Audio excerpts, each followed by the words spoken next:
ఆచి చికెన్ మసాలా. మీ గొయ్య మీరు తవ్వుకుంటున్నారయ్యా, మీ గొయ్య మీరు తవ్వుకుంటున్నారు. ప్రశ్నారావణ నిండదా కొంతమందికే తెలుసు, మన దేశం అంతా తెలుసు, రాష్ట్రం అంతా తెలుసు. ఏ టీవీ చూసినా ప్రశ్నారావణకి వ్యతిరేకమో అనుకోవడం. మోస్ట్ పాపులర్ క్యాండిడేట్ చేశారు మీరు. కేవీ రెడ్డి కూడా అంతే, ఏదో ఒక యూట్యూబ్ ఛానల్ చేసుకుంటున్నాడు. రెడ్ బుక్ని ఎర్రి బుక్ అన్నాడంట. ఆ బుక్ దగ్గర ఏదో పదం పెట్టారు, పూ అనే పదం పెట్టి అన్నాడని చెప్పి రాసి పారేశారు.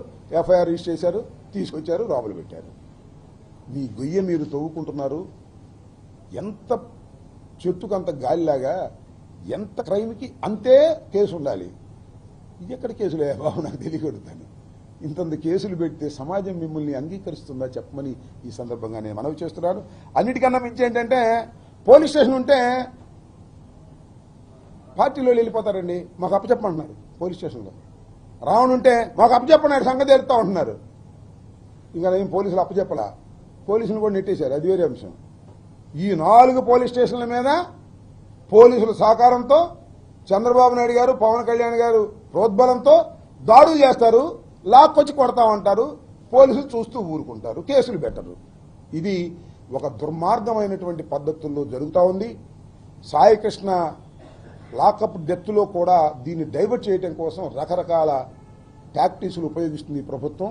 నేను ఒకటే చెప్తున్నాను, పోలీసు వారు ఎక్సెస్గా ప్రవర్తిస్తున్నారు, తప్పుడు కేసులు పెడుతున్నారు, అన్యాయంగా వ్యవహరిస్తున్నారు. ఇది చట్టం ముందు ప్రశ్నార్థకమవుతుంది రాబోయే కాలంలో, గుర్తుపెట్టుకోమని కూడా ఈ సందర్భంగా నేను చెప్పదలుచుకున్నాను. రావణకు కానీ లేదా కేవీఆర్ కానీ మరొక సోషల్ యాక్టివిస్ట్కి కానీ ఎవరికైనా సరే వైఎస్ఆర్ కాంగ్రెస్ పార్టీ తప్పనిసరిగా వారికి అండగా ఉంటుంది. కారణం ఒక్కటే, ఇల్లీగల్గా బిహేవ్ చేస్తుంది ఈ ప్రభుత్వం, పోలీసు యంత్రాంగం. కాబట్టి వారిని ప్రజాస్వామ్యంలో వారికి మద్దతు ఇవ్వటం, అవసరమైతే వారికి సహాయం చేయడానికి వైఎస్ఆర్ కాంగ్రెస్ పార్టీ సిద్ధంగా ఉందని కూడా ఈ సందర్భంగా చెప్పదలుచుకున్నాను. వాళ్ళ మీద కూడా కేసు పెట్టారు కదా. ఇప్పుడు కేవీఆర్ భార్య మీద దాడి చేస్తారు, కేవీఆర్ భార్య మీదే కేసు పెడతారు. నా మీద దాడి చేస్తారు, నా మీదే కేసు పెడతారు.